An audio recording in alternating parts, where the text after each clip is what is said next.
You probably wouldn't believe it if I told you, but I'm going to tell you anyway. Losing my job during COVID was one of the greatest things that's ever happened to me.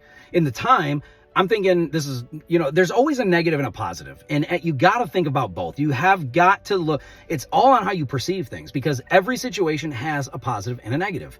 But if you're only focused on the negative, it can destroy you and it can just ruin your mentality. You cannot go into things with a victor or with a victim mentality. You got to have a victor mentality. I always like to get that out of the way. I like to get the negative right out of the way. I always think about both.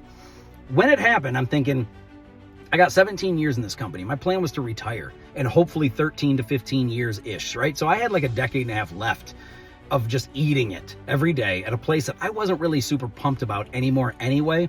And I always thought to myself, like, is this it? Like, is this the best I have to offer? Like, I always felt like I could do much more, but I'm just like in this zone. And plus I had a wife and kids at the time. I still do. And it's like, I got to take care of these people. I can't just quit just for fun, just because I'm not happy. That's not, you don't do that, especially when you're a provider for your family. You don't just give up. So I was willing to eat it for the next 2 decades, basically, until it was time to retire and then hopefully live healthy after that.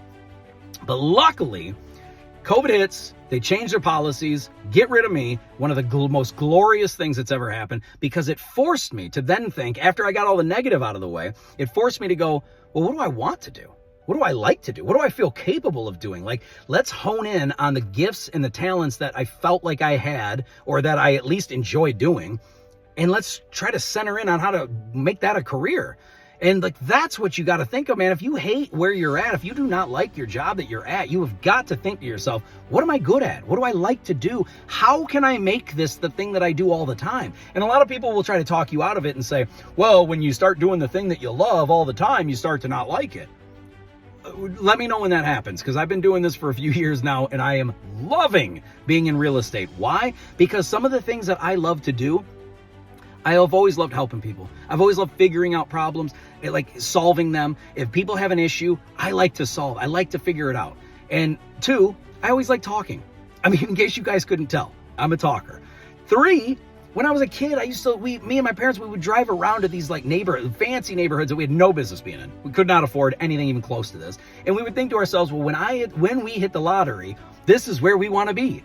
Spoiler alert, we still haven't hit the lottery. But it got me realizing, like, I've always loved houses. You guys know I like crypto, Bitcoin, stocks, gold, like investing, growing. Like, I love all that stuff. And being in the industry now that I get to be in, I love this, and I get to do this every day. So you'll never hear me now say anything negative about my past company, because they unknowingly changed my life for the most glorious things, and it's awesome.